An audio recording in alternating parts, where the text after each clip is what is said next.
The wine tasted wrong.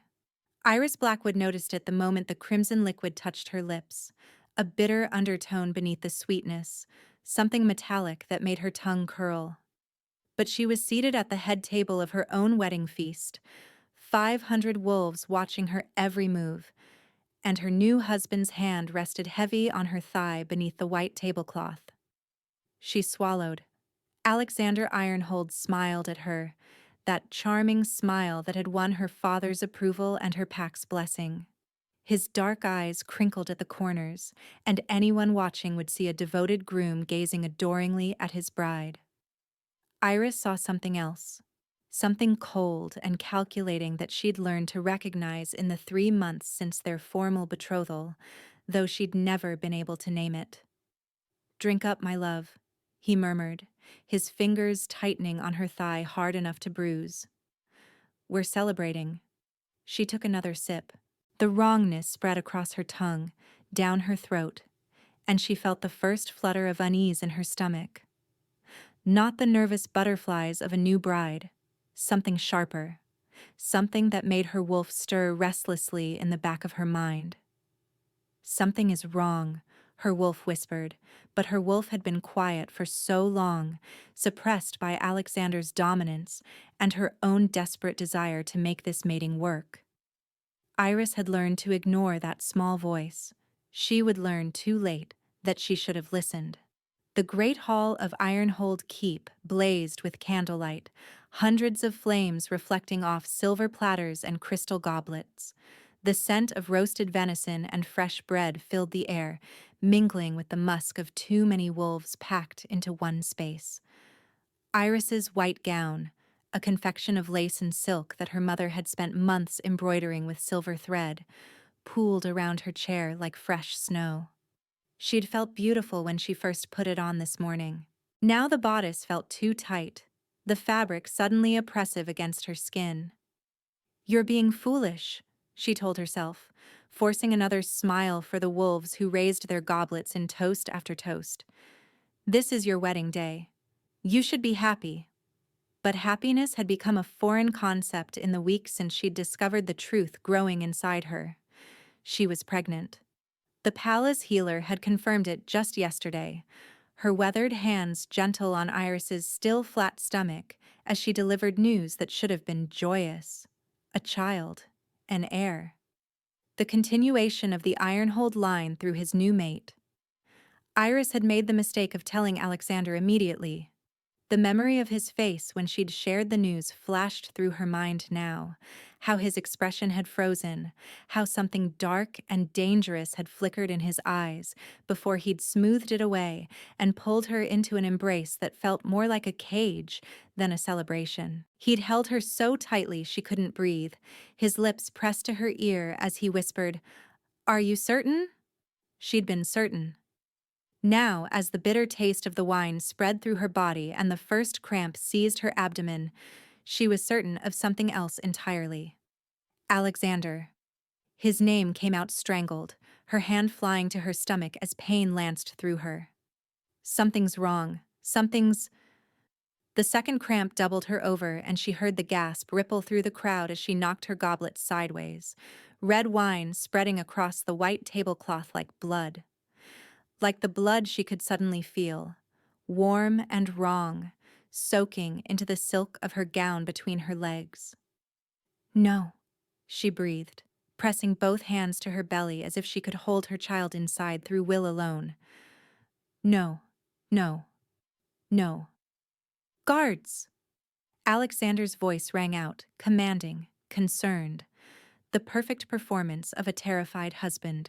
He was on his feet, his hand on her shoulder, and she looked up into his face and saw the truth. He wasn't surprised. The realization hit her like a physical blow, stealing what little breath she had left. His dark eyes held no shock, no confusion, no fear for her or their child. There was only cold satisfaction, quickly masked as he turned to face the assembled wolves.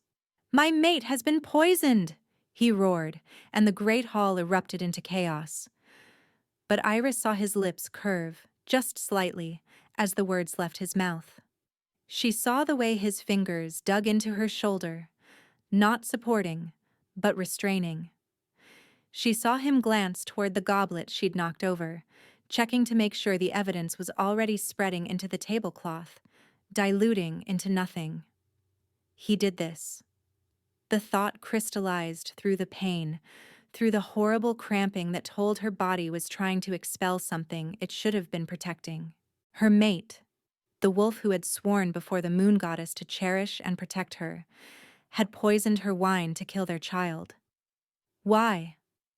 The word tore from her throat, barely audible over the shouting and the scraping of chairs as wolves surged to their feet. Alexander leaned down, his lips brushing her ear in a grotesque parody of intimacy. "Because I know what you are," he breathed, his voice silk over steel. "What that thing inside you would become.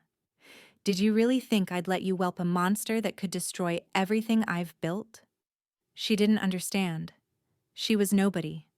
An omega from a minor pack, chosen for her beauty and her bloodline's reputation for fertility.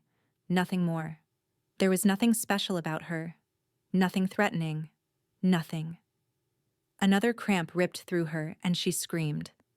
The sound echoed off the stone walls, raw and animal, and she felt her wolf surge forward with a strength that surprised them both. But it wasn't enough. The poison was already in her blood, already doing its terrible work, and she felt consciousness beginning to slip away as her body convulsed. The last thing she saw before darkness claimed her was Alexander's face above her, twisted into an expression of theatrical grief. "My poor, faithless mate," he said, loud enough for everyone to hear. "She carries another's bastard and seeks to pass it off as mine. The shame of it has driven her to poison herself rather than face the truth." "Liar," Iris tried to say, but no sound came out. "Murderer, you're murdering our child." Then there was only darkness and cold and the distant sound of her wolf howling in grief. She woke to snow. It took her long moments to understand where she was, to process the white flakes falling on her face, the frozen ground beneath her body, the absolute silence of a winter forest at night. Her white gown was soaked through with blood and melted snow, the beautiful lace now a ruined shroud clinging to her shivering form. "Get up," her wolf urged, weaker than Iris had ever felt her. "Get up, or we die." Iris tried to move and whimpered at the pain that lanced through her abdomen. The cramping had stopped, which meant. She pressed a shaking hand between her legs and felt the sticky warmth of blood, already cooling in the winter air. Too much blood. Far too much blood for her child to have survived. The grief that washed over her was oceanic, drowning, absolute. She curled in on herself in the snow and sobbed, great racking cries that steamed in the frozen air and disappeared into nothing. Her child, her baby. Gone before she'd ever had the chance to feel it move, to sing to it, to imagine its face. "No," she keened, the word drawn out into a wail. "No. Please. No." But the moon goddess, if she was listening, offered no comfort. Time passed. Iris didn't know how much. Minutes or hours. It made no difference. The cold crept into her bones, numbing the pain in her body if not in her heart. The snow continued to fall, already beginning to cover her blood-stained gown, to fill in the hollow she'd made in the drift. She was going to die here. The thought held no fear, only a kind of distant relief. She would die, and she would never have to face Alexander again. Never have to see the triumph in his eyes or hear the lies dripping from his tongue. She would die, and she would be with her child, wherever wolves went when they finally stopped running. No. Her wolf's voice was barely a whisper, but there was steel in it. "He killed our pup. He threw us away like refuse. And you would let him win? You would let him tell his lies forever, make yourself into his victim for eternity. Get up, Iris Blackwood." The words pierced through the fog of grief and cold, igniting something in Iris's chest. Anger. Small at first, like the first spark of a fire, but growing. He had murdered her child. He had cast her out to die. He had stood before 500 wolves and called her faithless, called her baby a bastard, twisted every truth until it became a weapon, and she was just going to lie here and die? Iris planted her palms in the snow and pushed. It took 3 tries to get to her hands and knees, and twice more to stagger upright. The world spun around her, trees and snow and darkness whirling together into a nauseating blur. Blood ran down her thighs, hot against the frozen skin, and she knew with horrible certainty that she was still bleeding, that the poison had done damage her body couldn't repair without help. But she was standing. One step, then another. Her bare feet. They must have stripped her of shoes and cloak before dumping her, leaving nothing that might help her survive, sank into the snow, the cold so intense it almost felt like burning. The trees pressed close around her, their branches heavy with ice, and she had no idea which direction to go. Away, her wolf whispered. Just away. Find help. Survive. Asterisk. So Iris walked. She walked until her feet went numb, until she couldn't feel her fingers or her face, until every breath was a knife in her frozen lungs. She walked until the trees began to thin and the ground began to slope upward, until she crested a ridge and saw, in the distance, the faint glow of firelight. Territory boundary, her wolf said, and Iris felt a weak surge of hope. Someone else's territory. Not Ironhold, not his. She didn't care whose territory it was. She didn't care if they were enemies of her former pack. Didn't care if they killed her on sight. Anything was better than dying alone in Alexander's forest, her body becoming nothing more than a frozen monument to his cruelty. Iris stumbled down the ridge, fell, crawled, forced herself up again. The firelight grew closer, and she could see now that it came from torches, a border patrol, wolves in dark cloaks moving through the trees. She opened her mouth to call out, but no sound emerged except a thin wheeze. Louder, her wolf urged. Try again. Help, Iris managed, the word barely more than a breath. Please, help. She collapsed. The snow embraced her, soft and cold, and she thought distantly that this wasn't such a bad place to die after all. The torchlight was warm on her face even as the cold claimed the rest of her. She could hear shouts now, the sound of running feet, but it was all very far away, like a dream she was already forgetting. And then, hands on her body, large hands, impossibly warm, turning her over in the snow. A voice, deep and rough, swearing viciously as those hands found her bloody gown, her frozen skin. Get the healer, the voice commanded, and there was such absolute authority in it that Iris shivered with something other than cold. Now, and someone bring me a cloak. She's half dead already. She forced her eyes open. The face above her was all sharp angles and harsh beauty, a strong jaw darkened with stubble, a straight nose, lips pressed into a grim line. But it was his eyes that captured her attention and held it, even through the haze of cold and blood loss. They were amber, pure, liquid amber, like honey held up to firelight, and as she watched, they flickered. Changed. Burned suddenly with molten gold, bright as the sun. His hands tightened on her shoulders, and heat flooded into her body. Real heat. Impossible heat, as if she'd been plunged into a warm bath. Her wolf, dormant and dying, suddenly surged to life with a howl of recognition that echoed through Iris's entire being. Mate! Her wolf screamed. Ours! Impossible, Iris whispered, because she'd been mated already, bound to Alexander in a ceremony witnessed by the moon herself. You couldn't have 2 mates. It wasn't possible. But the man holding her had gone utterly still, his golden eyes wide with shock that mirrored her own. She watched his nostrils flare as he inhaled deeply, scenting her, and heard the low growl that rumbled from his chest. Mine, he breathed, the word rough and wondering and fierce all at once. The last thing Iris saw before consciousness fled was his face, beautiful and terrible and achingly familiar, though she'd never seen him before in her life.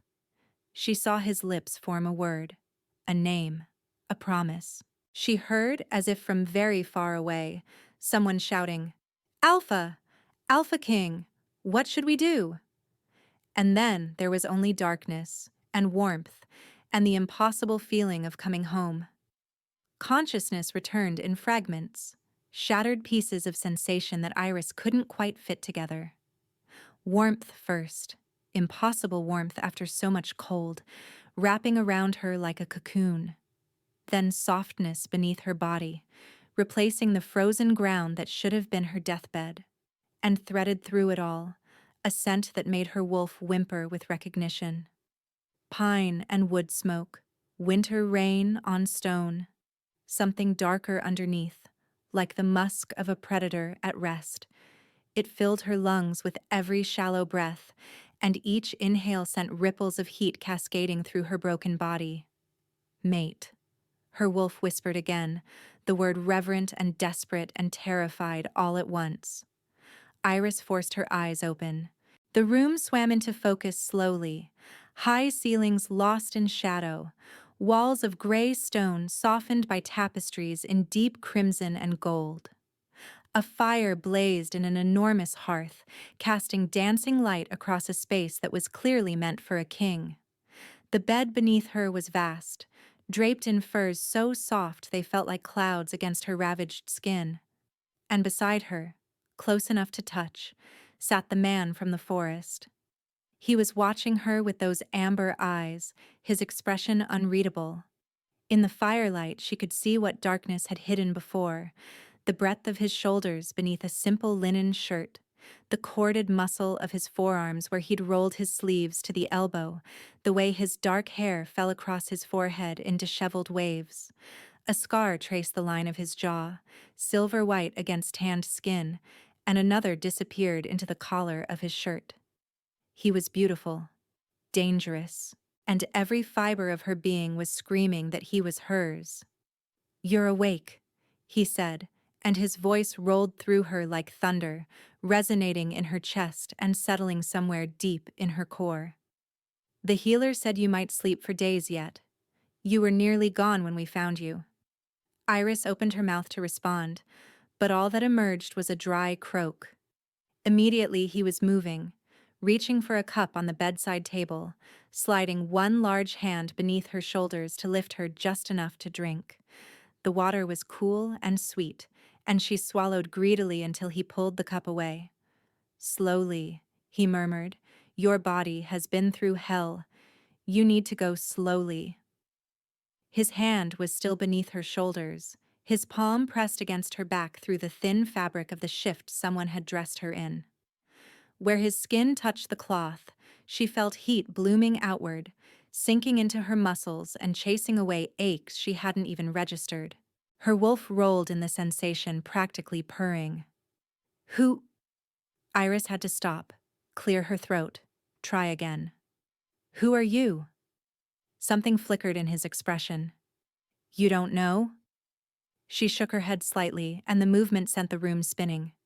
His arm tightened around her, steadying, and another wave of that impossible warmth flooded through the contact. "I am Marcus Wildfire," he said, and the name hit her like a physical blow. "Alpha King of the Northern Territories, and you, little wolf, collapsed at the border of my lands soaked in blood and barely breathing." His jaw tightened, the muscle jumping beneath his scar. "You will tell me who did this to you, and then I will kill them." The Alpha King. Iris's mind raced even as her body remained languid and weak in his arms. She'd heard stories of Marcus Wildfire all her life, the warrior king who had united the fractured northern packs through blood and fire, who had crushed 3 separate rebellions before he turned 25, who ruled his territories with an iron fist and tolerated no threat to his people. He was said to be merciless, brutal, a monster in wolf's clothing. He was also, according to the mating bond that thrummed between them like a living thing, her true mate. "I don't understand," she whispered, and to her horror, she felt tears spilling down her cheeks. "I was already mated. I can't. This isn't. Who?" The single word was a growl, his eyes flashing gold again. "Who claimed you?" "Alexander Ironhold." The name dropped into the space between them like a stone into still water. She watched Marcus's expression shift. Recognition first. Then something cold and calculating that reminded her uncomfortably of Alexander's eyes across the wedding table. "Ironhold," he repeated, and his voice had dropped to something barely above a whisper. "The Ironhold Alpha poisoned you and left you to die in my forest. Not me." The words came out broken, shattered like her heart. "My child. He poisoned the wine to kill my child. And then he told everyone I was faithless, that the baby wasn't his, that I'd poisoned myself from shame." A sob tore through her chest, and she couldn't stop it, couldn't control the grief that came flooding back now that she was warm and safe and alive when her baby wasn't. "He threw me out like garbage, like I was nothing, like our child was nothing." Marcus went very still. She felt it in every point of contact between them, the way his muscles locked, the way his breath stopped, the way even his heartbeat seemed to pause. His eyes burned brighter gold, and when he spoke, his voice was hardly human. "He killed your pup." It wasn't a question. Iris nodded anyway, and the movement made her vision blur with tears. For a long moment, Marcus didn't move, didn't speak. The fire crackled in the hearth and shadows danced across the walls, and Iris felt the bond between them pulse with something dark and furious, an emotion so intense it made her gasp. Then, very carefully, he lowered her back against the pillows. His hand lingered on her shoulder for just a moment, his thumb tracing a gentle circle against her collarbone, and she shivered at the tenderness of it. "Rest," he said, and his voice was controlled again, forcibly calm. "The healer will return soon to check your wounds. You lost a great deal of blood." He rose from the bedside, and Iris felt the absence of his warmth like a physical ache. "Wait," she said, reaching out to catch his wrist before she could think better of it. The moment her fingers closed around his skin, lightning struck. It arced between them, visible in the dim room, actual light, golden and bright, dancing where their flesh connected. Iris cried out, not in pain but in overwhelm, as sensation flooded through her. She felt him, not just his surface, but him, the essence of him, pouring into her through the point of contact, his strength, his fury, his loneliness, vast and deep and aching. And underneath it all, a thread of wonder so pure it made her want to weep.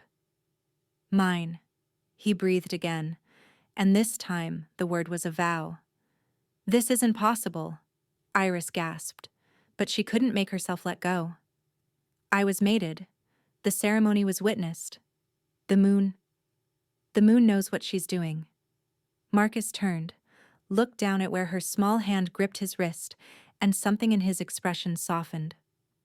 False bonds can be formed through ceremony and force of will, but they're not true mates. They're pale imitations at best.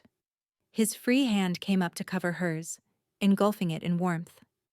"What you felt with Ironhold was never real. What you feel now, this is what the bond is supposed to be." Iris stared at him, this warrior king who was looking at her like she was something precious, something worth protecting. Her wolf was whimpering in the back of her mind, urging her to pull him closer, to bury her face in his neck and breathe him in until his scent replaced the phantom memory of Alexander's cologne. But she was broken, bleeding, a cast-off Omega with a dead child and a ruined body, and no matter what the mating bond said, she couldn't imagine why the Alpha King would want her. "Why did you bring me here?" she asked, her voice small. to your chambers instead of the healer's hall or a guest room or because you're mine. He said it simply, without hesitation, as if it was the most obvious thing in the world. And what is mine, I protect. He gently disentangled his wrist from her grip, and she immediately missed the contact, the golden light fading as their skin separated. But he didn't go far, just moved to add another log to the fire, then returned to the chair beside her bed. Sleep, he said again, more firmly this time. We will talk more when you're stronger. I need to know everything about Ironhold's pack, his allies, his plans. His jaw tightened. And then I need to plan his death. Iris should have been frightened by the casual way he spoke of murder, but all she felt was a warm pulse of satisfaction from her wolf, a savage agreement that Alexander deserved exactly what Marcus was promising. She was too weak to fight the exhaustion pulling at her. Her eyes drifted closed, and the last thing she saw was Marcus settling back into the chair, his golden eyes fixed on her face like a guardian keeping vigil against the darkness. She slept. The fever came on the second day. Iris drifted in and out of consciousness, aware of little beyond the fire raging through her body and the cool cloths someone kept pressing to her forehead. She heard voices sometimes, a woman's brisk tones giving instructions, a deeper voice responding with barely controlled urgency. She felt hands on her, gentle despite their size, adjusting her position, spooning liquid past her cracked lips, tucking furs around her shivering form. And always, that scent. Pine and wood smoke, winter rain. Her mate never far from her side. Once, she surfaced long enough to see him arguing with someone in the doorway. A woman in healer's robes, her gray hair pulled back in a severe bun, her expression frustrated. Should be in the medical wing, my king. I cannot properly treat her here without... Then bring what you need. Marcus's voice brooked no argument. She's not being moved. This is highly irregular. The healer's voice turned cold with disdain. Wasting the king's chambers on some cast-off Omega.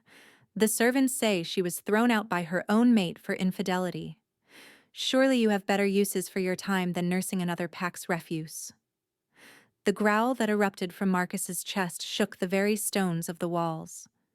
Iris felt it vibrate through her, through the mattress, through the air itself.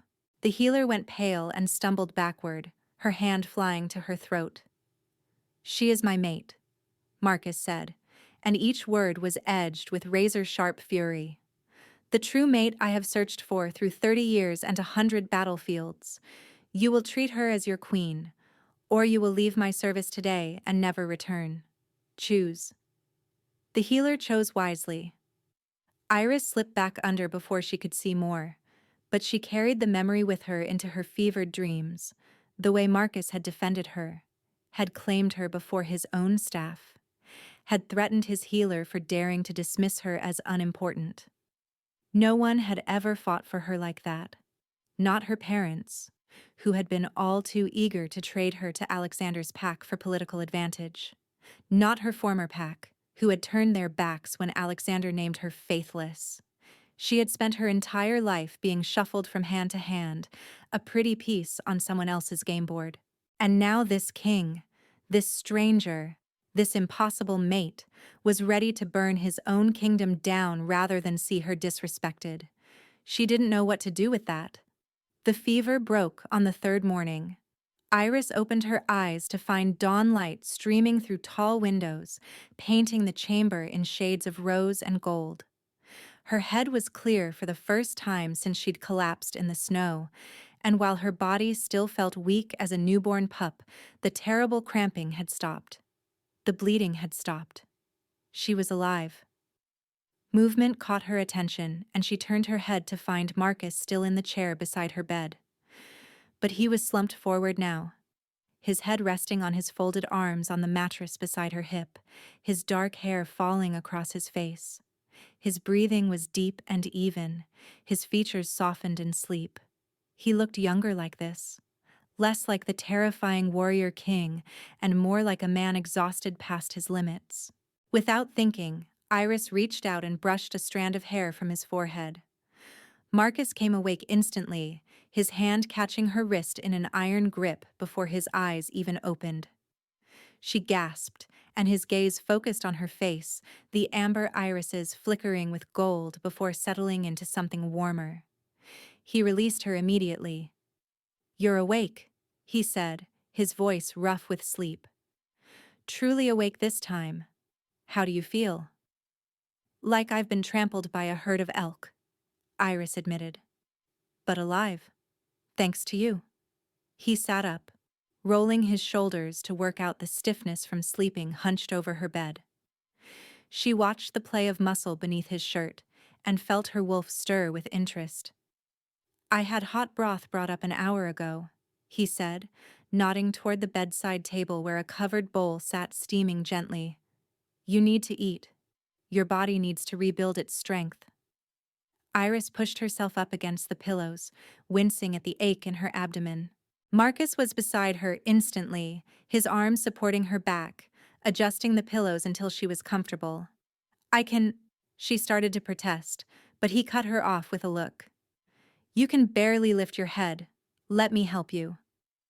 She watched, bemused, as the Alpha King of the Northern Territories settled onto the edge of her bed, uncovered the bowl of broth, and lifted a spoonful to her lips. The liquid was rich with herbs and meat, soothing as it slid down her throat, and she hadn't realized how hungry she was until the first taste. "You don't have to do this," she said between spoonfuls. "Surely you have servants or—" "I have an entire palace full of people who would be honored to serve you," Marcus agreed. "But you are my mate. Your care is my responsibility, my privilege." His gaze held hers, steady and warm, as he lifted another spoonful. "I will feed you with my own hands until you are strong enough to feed yourself, and I will consider it the greatest honor I have ever been given." Iris felt tears threatening again and blinked them back furiously. "You don't even know me. I know you survived what should have killed you. I know you walked through a frozen forest on bleeding feet rather than surrender to death. I know that your wolf, even starved and suppressed and grieving, recognized mine the moment we touched." He set the bowl aside and took her hand in his, and the warmth that flowed between them made her breath catch. "I know that I have waited my entire life for you, and I know that I will spend the rest of that life proving I am worthy of the gift the moon has given me." She didn't know what to say to that, didn't know how to reconcile this gentle, devoted man with the monster of legend she'd grown up hearing about, didn't know how to trust that this was real, that he wouldn't turn on her like Alexander had, wouldn't hurt her the moment she let her guard down. But her wolf was purring in her chest, and his hand was warm around hers. And for the first time since she discovered her pregnancy, Iris felt something other than fear. Something warm uncurled in her chest, fragile and unfamiliar, after so long in the dark. The court whispered. Iris became aware of it as she grew stronger, as Marcus began helping her walk short distances around the chamber to rebuild her atrophied muscles. She heard voices in the hallways, saw servants duck their heads and scurry away when she and Marcus appeared.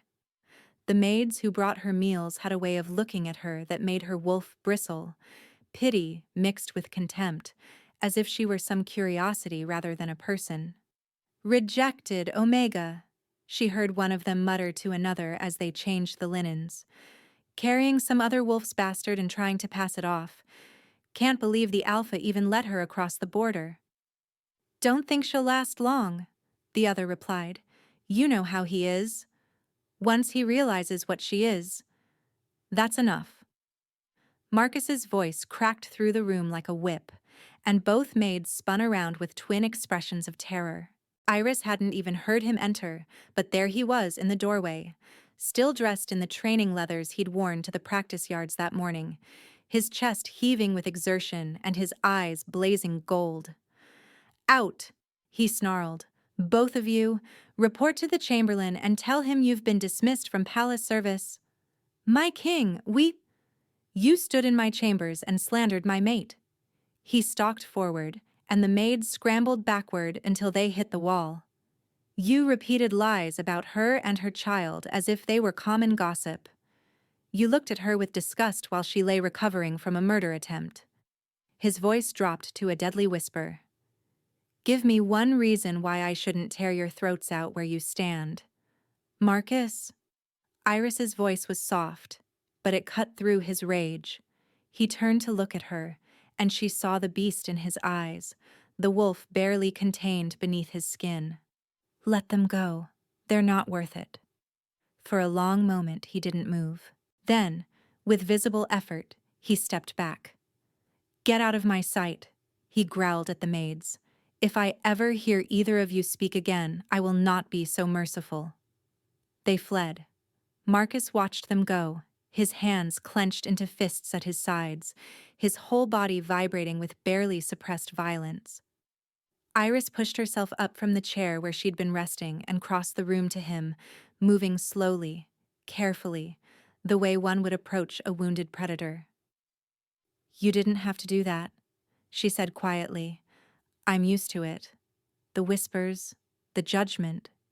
It matters. He turned to face her, and the gold was fading from his eyes, replaced by something raw and aching. It matters, Iris. Every word they say about you is a knife in my chest. Every look of contempt is an insult to my mate, my queen, the mother of...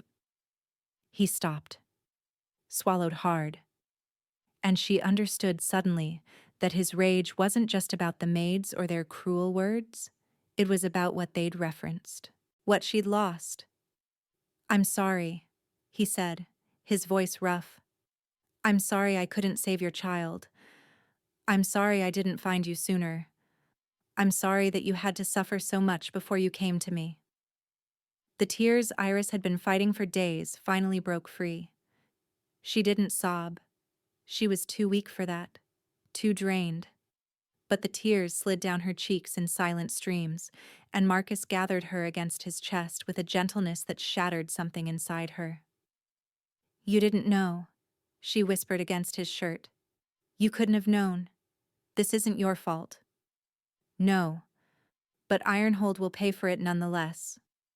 His arms tightened around her, and she felt his cheek press against the top of her head. I swear it on my life, Iris. I swear it on my throne and my pack, and every victory I have ever claimed. He will suffer for what he did to you, and then he will die screaming. She should have been frightened by the violence in his promise.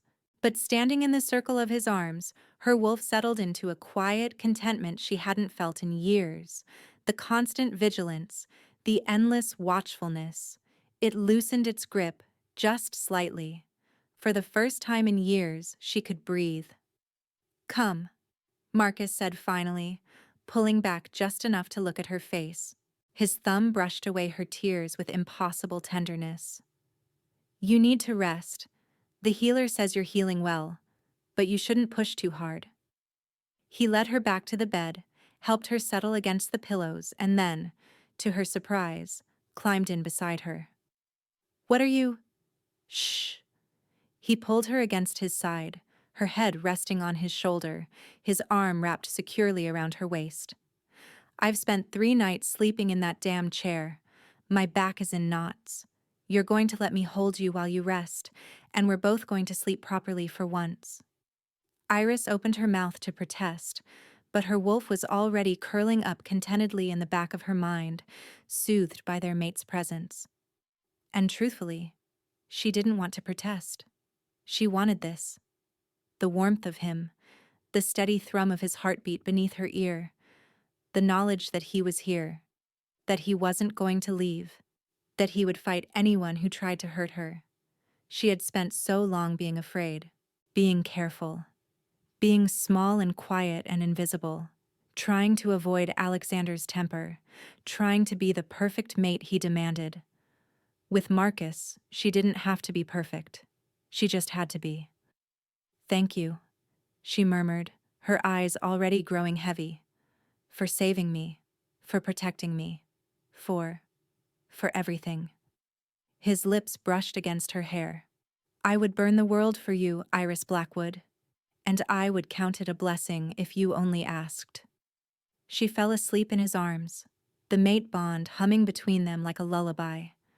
And outside, the first winter storm of the season began to rage, as if the world itself was preparing for the battle to come. The storm raged for 3 days. Iris drifted in and out of consciousness, her body finally surrendering to the healing it desperately needed. Each time she woke, Marcus was there. Sometimes reading reports by candlelight, sometimes staring out the frost-covered windows at the howling white beyond, sometimes simply watching her with an expression that made her heart ache with its naked tenderness. On the second day, she woke to find him gone, and the panic that seized her chest was immediate and devastating. She sat up too quickly, her vision swimming, her wolf howling with sudden distress. The mate bond stretched thin and painful in his absence, and she found herself gasping for breath, her hands fisting in the sheets as she fought against the irrational terror that he had left her. That she was alone again, that everything had been a fever dream, and she was still dying in the snow. The door burst open. Marcus stood in the threshold, his chest heaving, his eyes blazing gold. He crossed the room in 3 strides and pulled her into his arms, and she realized with distant shock that she was sobbing. Great, wrenching sobs that shook her entire body. "I'm here," he breathed against her hair. "I'm here, Iris. I'm sorry. I had to meet with my generals. I should have left word. I didn't think. I woke up, and you were gone." Her voice was muffled against his chest, her fingers clutching his shirt like a lifeline. I don't know what I thought. I know." His arms tightened around her. "I felt it. Through the bond. I felt your fear, and I came running so fast I nearly knocked over 3 servants and a visiting dignitary." A rough laugh escaped him. "Lord Ashworth will never forgive me for trampling his ceremonial robes." Despite everything, Iris found herself laughing too. A weak, watery sound that surprised them both. She pulled back just enough to look at his face, at the genuine worry carved into his features, at the way his jaw was still clenched with residual tension. "You felt my fear," she repeated slowly. "Through the bond. I feel everything." He cupped her face in his hands, his thumbs tracing gentle arcs across her cheekbones. "Your fear, your pain, your moments of peace. When you dream, I dream with you. When you hurt, I hurt with you. The bond is stronger than anything I've ever experienced. Stronger than anything my scholars can explain."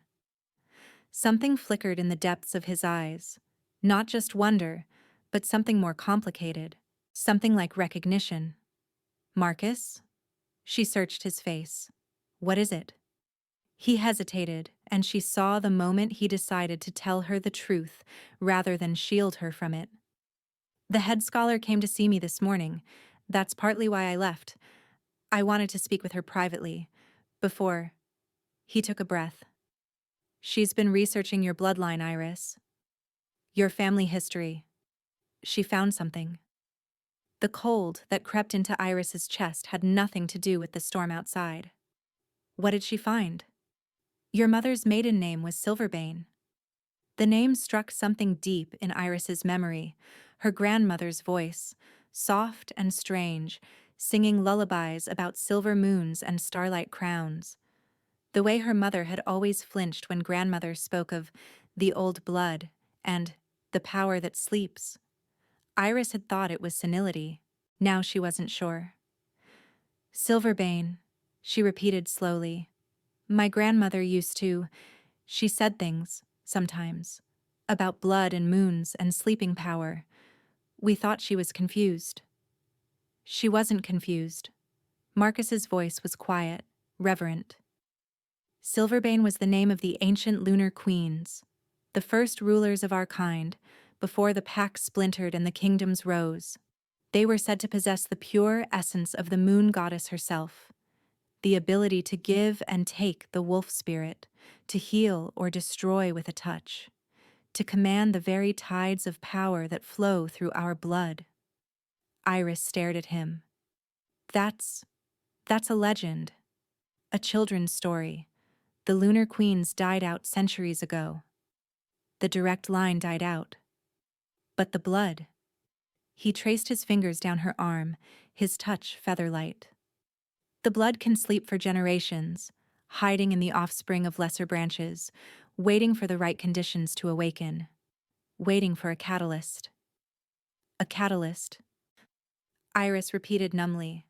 Extreme trauma, near death, and a mate bond powerful enough to shake the very foundations of the soul. Marcus's eyes never left hers. You are not just any wolf, Iris Blackwood. You carry the blood of queens in your veins, and somewhere deep inside you, that power is beginning to wake up. She wanted to deny it. She wanted to laugh and call it madness. Call it the desperate imaginings of scholars who spent too much time with dusty books and not enough time in the real world. But even as the denial rose to her lips, she felt something stir in her chest. Something vast and silver and ancient. Something that had been sleeping her entire life and was only now, slowly, beginning to open its eyes. That's why, she whispered. That's why, Alexander. The words died in her throat as understanding crashed over her like a wave. Marcus nodded grimly. I believe so. Whatever he discovered about your bloodline, whatever he learned about the power you carry, it threatened him. You were never just an unwanted mate to him, Iris. You were a threat. A threat he tried to eliminate before you could ever realize what you truly are. The baby. The poison. The calculated cruelty of casting her into the snow to die alone. It had never been about her supposed infidelity. It had never been about the child not being his. Alexander had known exactly what he was doing when he poured that poison into her wine. He had been trying to kill a queen before she could claim her crown. He'll come for me. The certainty settled into her bones like ice. When he learns I survived, he'll come for me. Let him. Marcus's voice was velvet over steel. Let him come to my doorstep and try to take what is mine. I will tear him apart with my bare hands and mount his head on a pike outside my gates, as a warning to any who would dare. No. Iris caught his face between her hands, forcing him to look at her. Listen to me, Marcus. Alexander isn't just a jealous former mate. He's a schemer, a manipulator. He's been building alliances for years, cultivating power in the shadows while everyone underestimated him. If he poisoned me because of what I am, then he has plans beyond just eliminating a threat. He wants something. Marcus's jaw tightened. My throne. Your throne. Your kingdom. Everything. The pieces were clicking together in her mind now, patterns she'd been too blind to see when she was living in the middle of them. He married me for political alliance. My father's pack controls the southern trade routes. But sometime after the betrothal, he must have discovered what I truly am. His healer, perhaps, or one of his spies. He realized any child I bore would carry the lunar bloodline, power he could never fully control. He wanted to use it through our offspring. But something changed. Something made him decide to kill me instead of use me. He discovered he couldn't control you. Marcus's voice was soft with realization. Your wolf. It never submitted to him. Not truly. Even when he thought he'd broken you. Even when you believed yourself to be the perfect, obedient mate, some part of you was always resisting. Iris thought of the years she'd spent in Ironhold territory, the way she'd learned to make herself small, invisible, harmless, the way she'd swallowed her opinions and her desires and her very self, trying to be what Alexander demanded.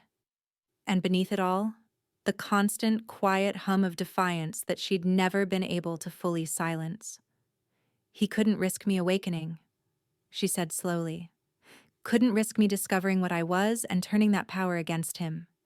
So he decided to end me before I became too dangerous. And when he learns you're here, under my protection, with the mate bond already forming between us. Marcus's expression hardened. He'll come. Not just for you, but for both of us. Because together, we're everything he fears. The wind shrieked against the windows, and Iris shivered despite the warmth of the fire.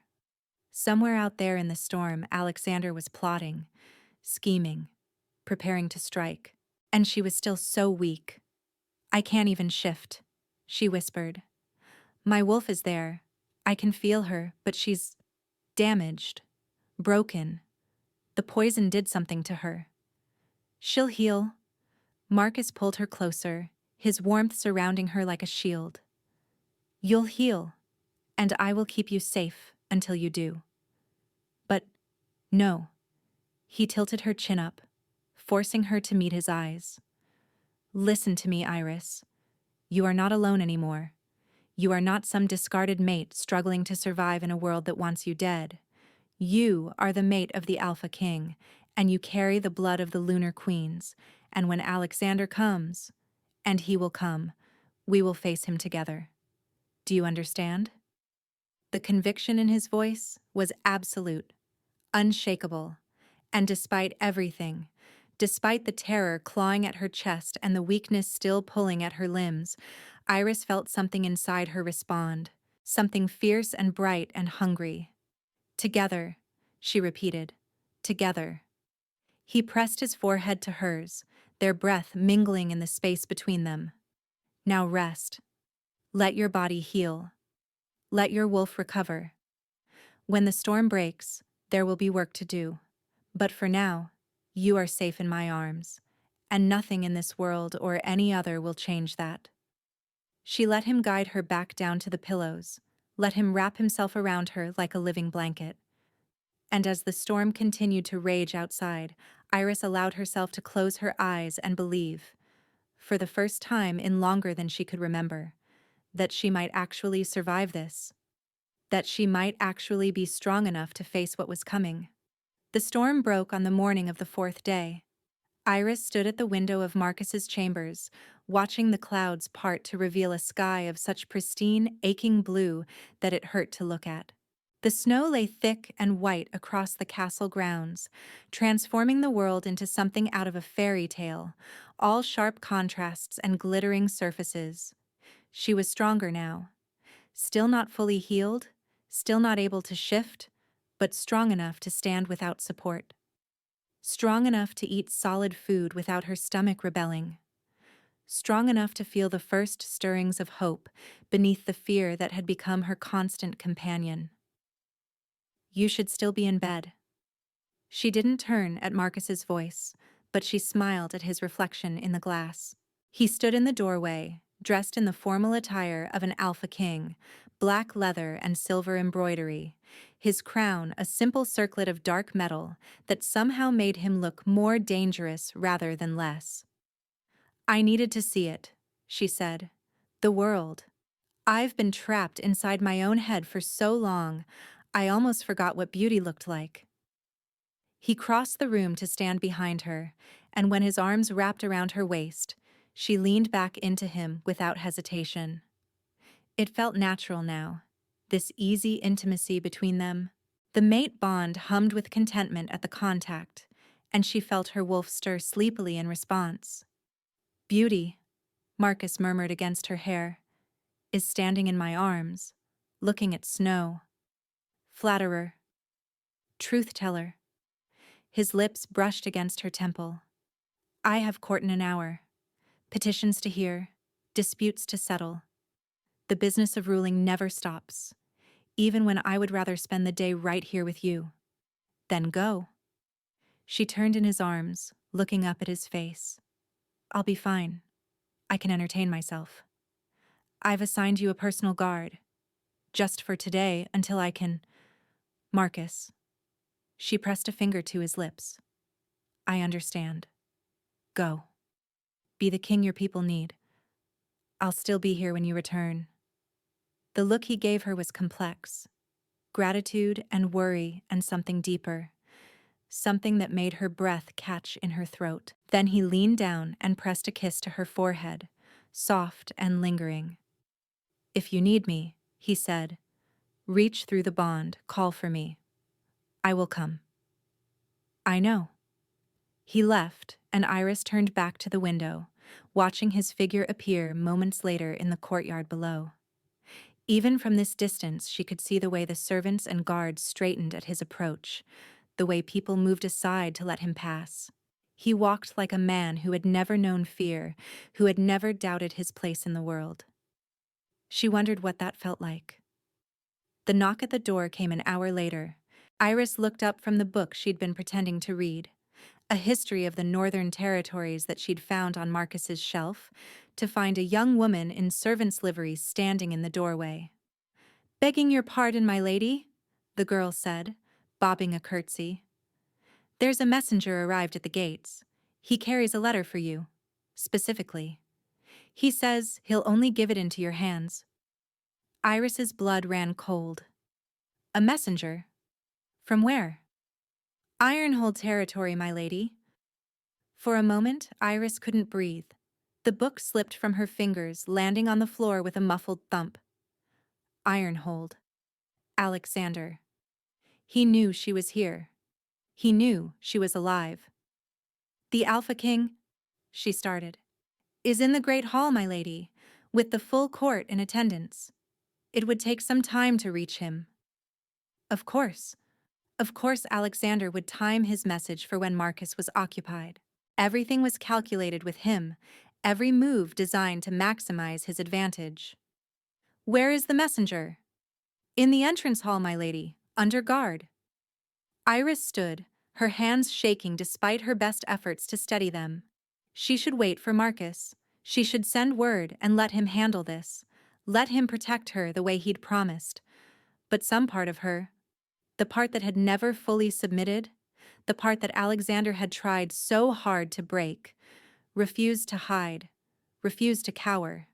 If her former mate had sent a message, she would receive it herself. "Take me to him."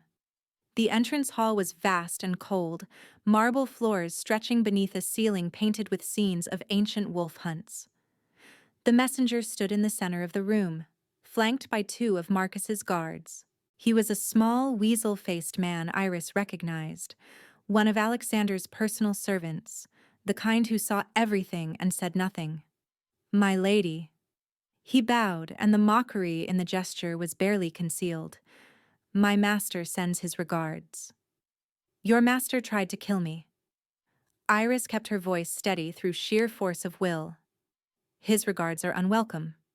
Nevertheless, the messenger produced a sealed envelope from his coat, the wax stamped with the Ironhold crest. "He insisted I deliver this personally and wait for your response." Iris took the letter with fingers that only trembled slightly. The paper was heavy and expensive, the kind Alexander always used for official correspondence. As if the weight of the stationery could lend weight to his lies, she broke the seal and unfolded the paper. "My dear Iris, I trust this letter finds you, recovered. I must admit, I was surprised to learn of your survival.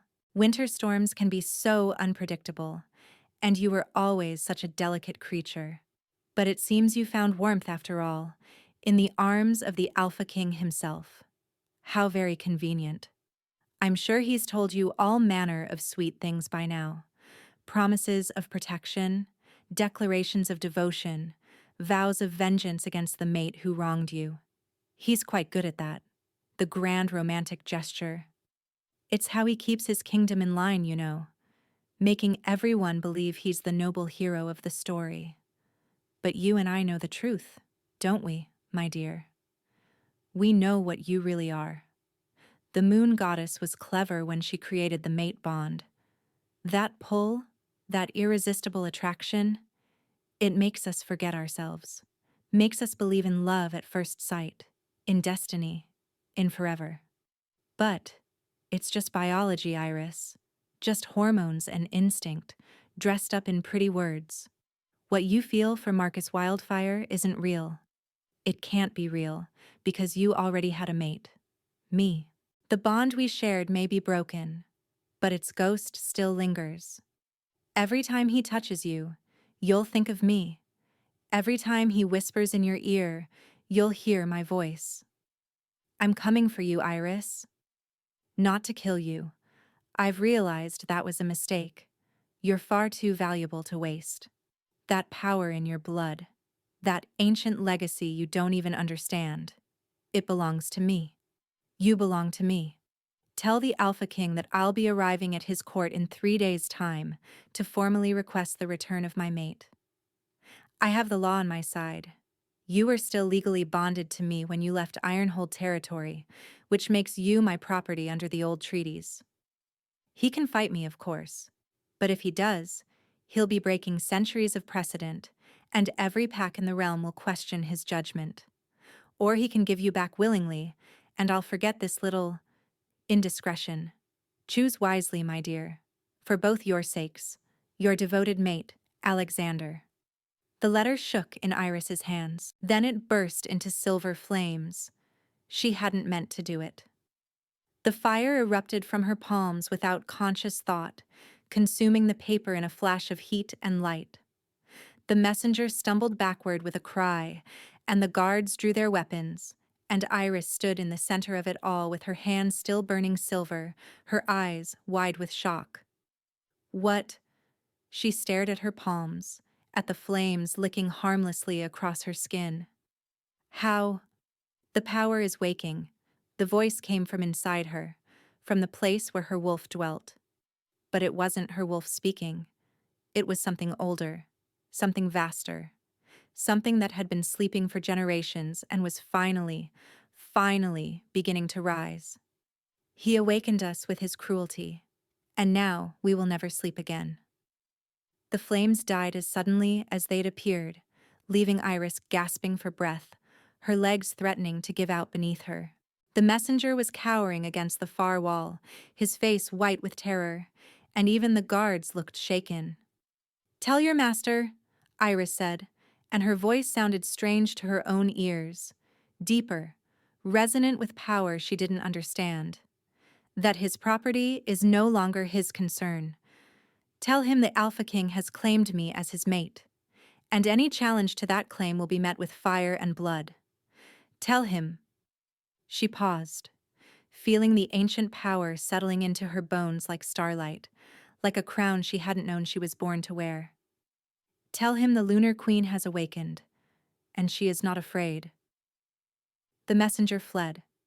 Iris stood alone in the entrance hall, staring at her hands, feeling the impossible power thrumming through her veins, and wondered what she had just unleashed upon the world. The door burst open behind her. "Iris!" Marcus was there, his crown askew, his eyes wild with concern. He must have felt it through the bond, the surge of power, the shock, the fear. "What happened? Are you—" "He's coming." Her voice was steadier than it had any right to be. "Alexander. He's coming in 3 days." Marcus's expression hardened into something cold and deadly. "Then we have 3 days to prepare." "No." Iris turned to face him fully, and she saw his eyes widen as he took in whatever changes the awakening power had wrought in her. "We have 3 days to teach me how to use whatever this is, because when he comes, Marcus, I am going to be the one to face him. Iris, he poisoned me. He killed our child. He threw me into the snow to die." The silver fire flickered at her fingertips, responding to her anger. "This is my fight, my vengeance. And with the moon goddess as my witness, I am going to end him." Marcus stared at her for a long moment. Then, slowly, a smile spread across his face, fierce and proud and burning with love. "There she is," he murmured. "There's my queen." The 3 days passed in a blur of training and preparation.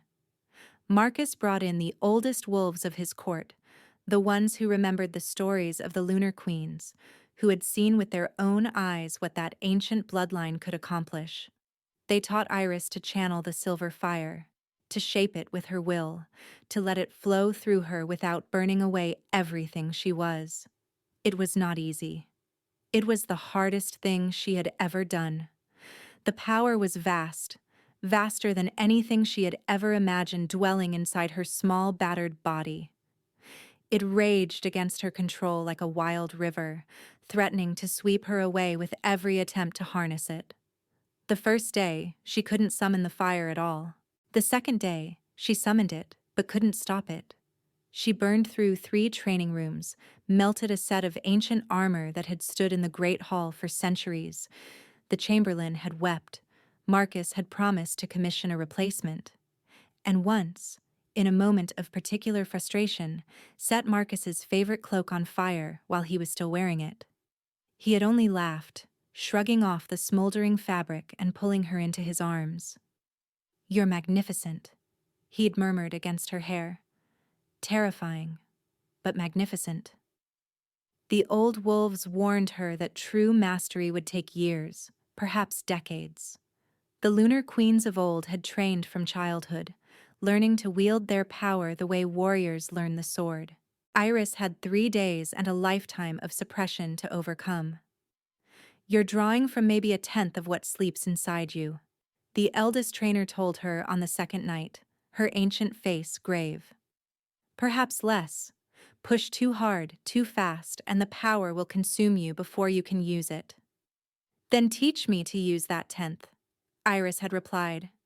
"Teach me to survive." By the morning of the 3rd day, she had learned enough to be dangerous. Not controlled. The power still bucked against her like a wild horse. Not refined.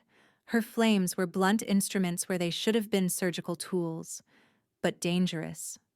And sometimes, Iris thought grimly as she watched the sun rise over the snow-covered mountains, dangerous was enough. Alexander arrived with the noon bells. He came not with an army, but with a retinue of 40 wolves in polished armor, their banners snapping in the wind. It was a statement, Iris realized. A diplomatic show of force, enough to intimidate, but not enough to threaten open war. He expected Marcus to see the political cost of refusal and hand her over without resistance. He was gambling that the Alpha King wouldn't risk a war with the Southern Territories over a single Omega. The arrogance of it made her teeth ache. She stood at Marcus's side on the great steps of the palace, dressed not in the borrowed gowns of a guest, but in the silver and black of the Wildfire Pack. His colors, his house, his mate. The crown on her head was delicate, woven of moonstone and silver filigree, and it pulsed faintly with the power that had awakened in her blood. Alexander's expression when he saw her was almost worth the 3 days of terror that had preceded this moment.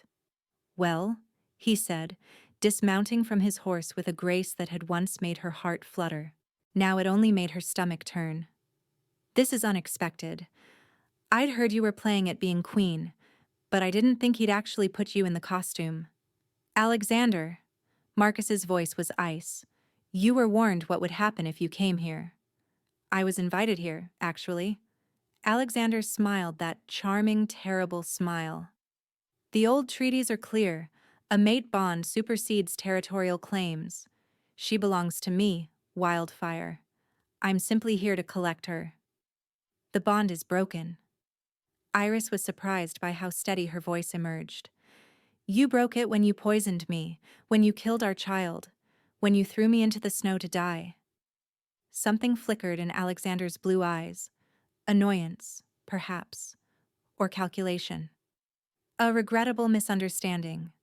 I was deceived by false reports of your infidelity.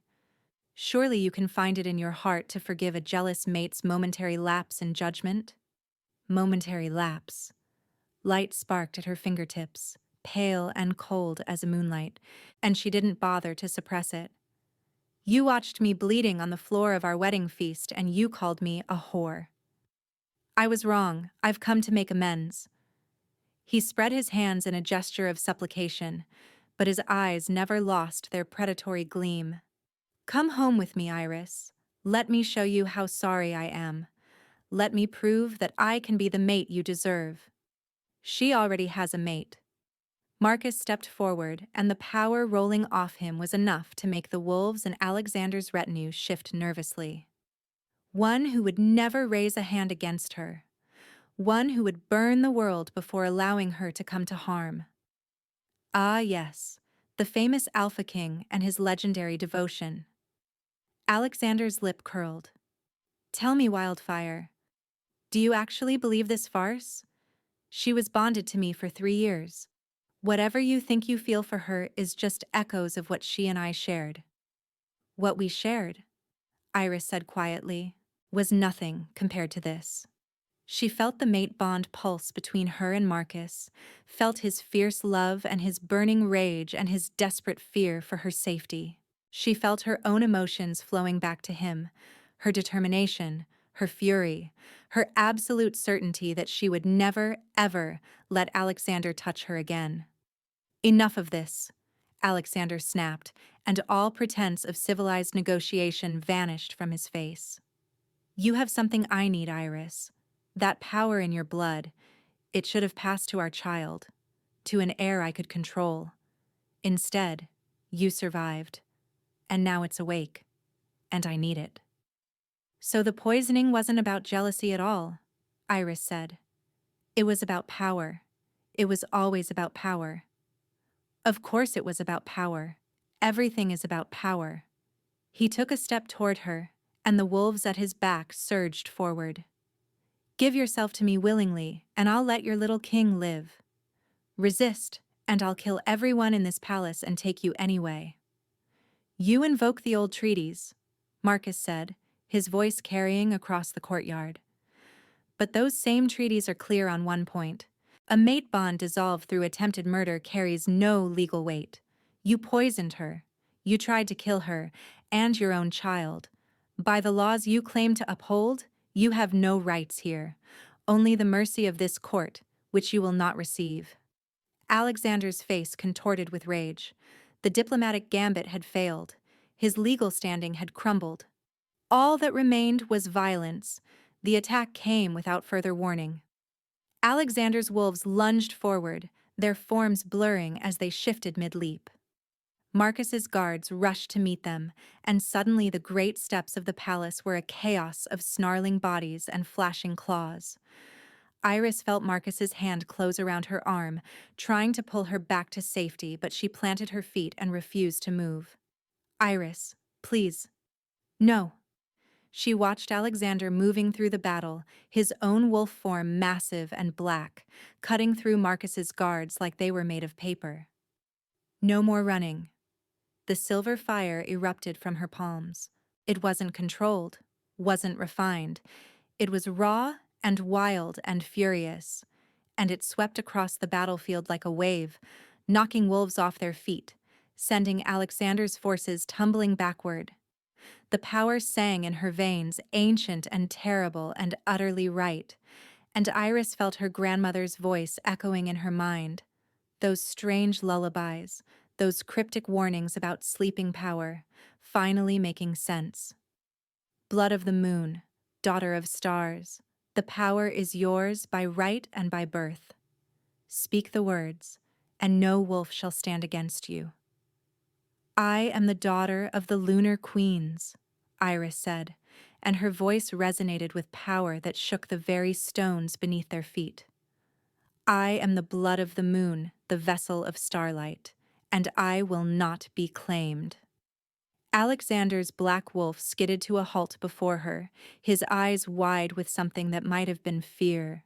Then he shifted back to human form, standing naked and defiant in the falling snow. Pretty words, he snarled, but words won't save you. I know things about your bloodline that you don't, little queen. That power is unstable. Use too much of it, and it will burn you alive from the inside. Then let it burn. She stepped forward, and the power intensified, wrapping around her like a living thing, lifting her hair in a corona of pale radiance. She felt the power straining against the fragile boundaries of her body, felt it pressing against her skin like something trying to break free, and she welcomed it. Your child would have been so much easier to control, Alexander continued, circling her like a wolf stalking prey.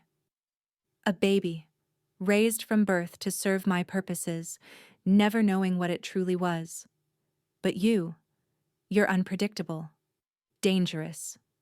Every moment you live with that power awake, you become more of a threat to everything I've built. Good. Iris's voice was steady, even as the fire climbed higher. Be threatened. He lunged at her.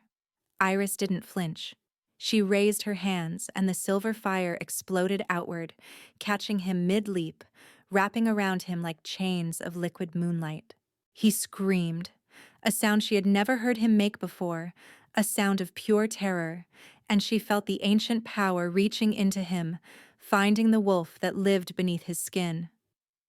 You don't know what you're doing, he gasped, writhing against the silver bonds. Stop. Please. I'll leave. I'll never bother you again. Just stop. You killed my child. Iris stepped closer, and her voice was the voice of something far older than herself.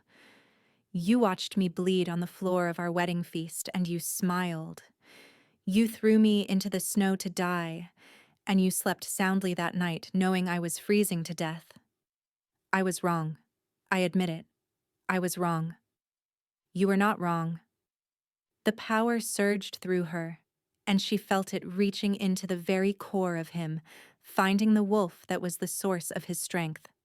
You were exactly what you always were, a monster wearing the face of a man. She spoke the words her grandmother had taught her, hidden in those strange lullabies she'd sung when Iris was small, words that had been passed down through generations of lunar queens for precisely this purpose. By the blood of the moon and the light of the stars, I strip from you that which was never truly yours. By the power of our mothers and the judgment of the goddess, I declare you unworthy of the wolf's blessing. Alexander screamed. It was not a human sound. It was the sound of something being torn apart, something fundamental being ripped from the very essence of his being.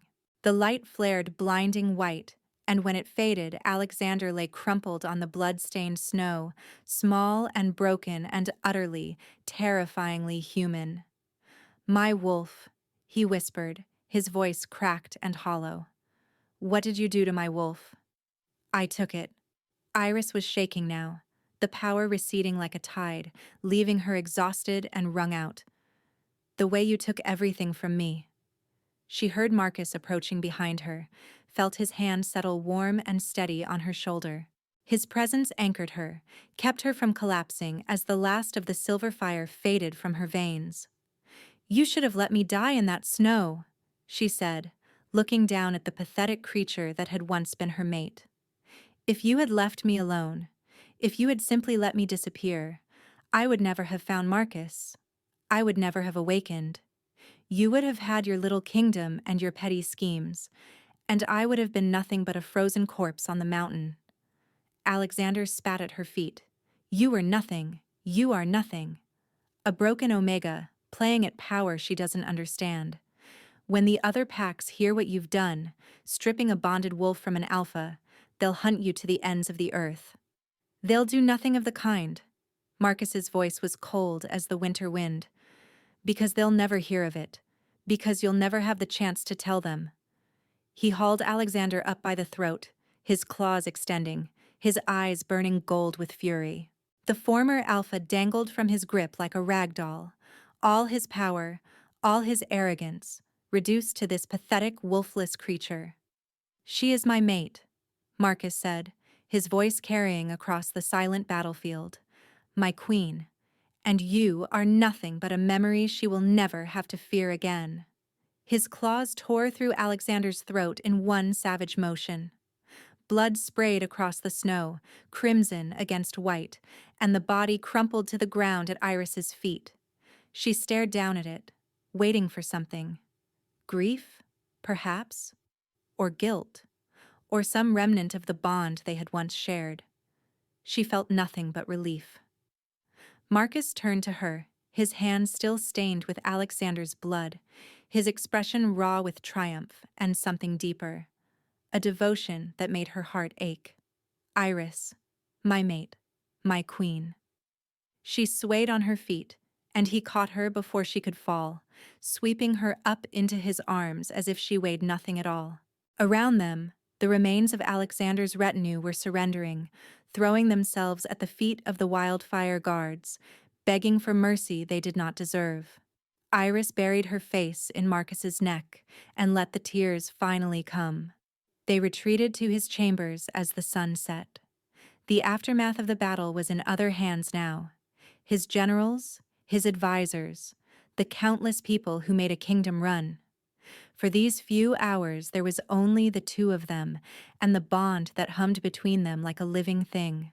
Marcus had bathed the blood from his hands, and now he sat beside her on the great bed, his fingers gentle as they traced the curve of her cheek.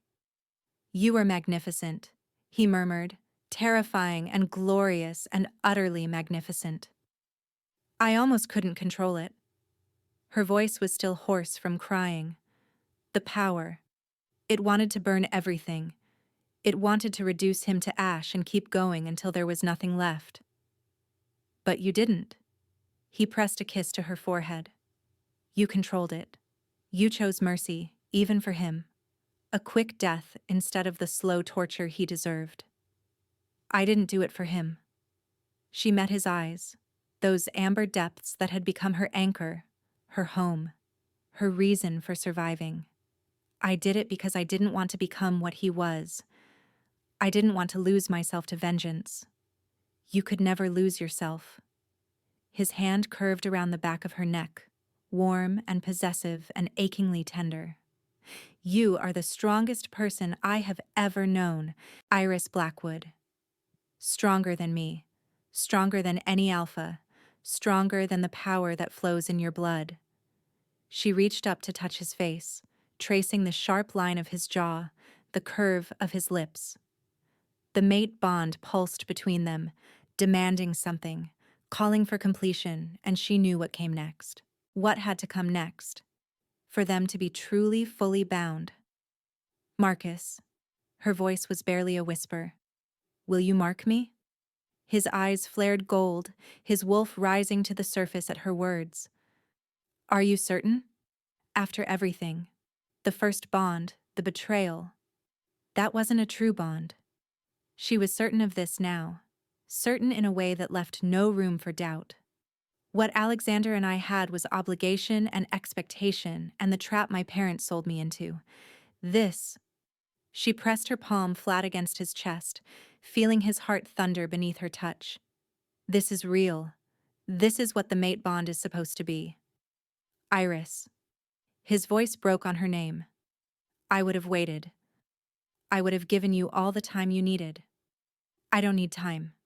She pulled him down to her, pressing her lips to his in a kiss that was equal parts tenderness and demand. I need you. I need to be yours, truly and completely.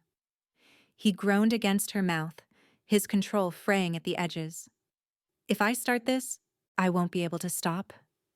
The wolf, the bond. Then don't stop.